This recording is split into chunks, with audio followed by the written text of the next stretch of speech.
নবরাত্রি বা নবরাত্রি শুরু হয়ে গেছে, কিন্তু আপনি কি জানেন নবরাত্রির এই 9টি বিশেষ দেবী রূপের নাম কি?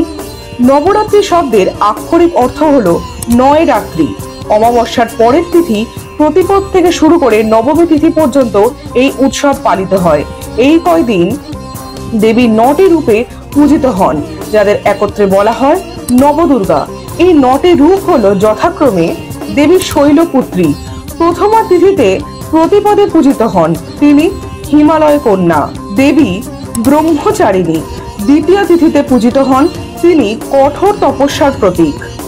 দেবী চন্দ্রঘণ্টা, তিনি তৃতীয় তিথিতে পূজিত হন, সাহস এবং সৌন্দর্যের প্রতীক। কুষ্মান্ডা, তিনি চতুর্থীতে পূজিত হন। দেবী স্কন্দমাতা, তিনি পঞ্চমীতে পূজিত হন এবং কার্তিকের জননী। দেবী কাত্যায়নী ষষ্ঠীতে পূজিতা হন। এই রূপে তিনি মহিষাসুর বধ করেছিলেন। কাল রাত্রি সপ্তমীতে পূজিতা, এই রূপ দেবীর ভয়ঙ্কর রূপ।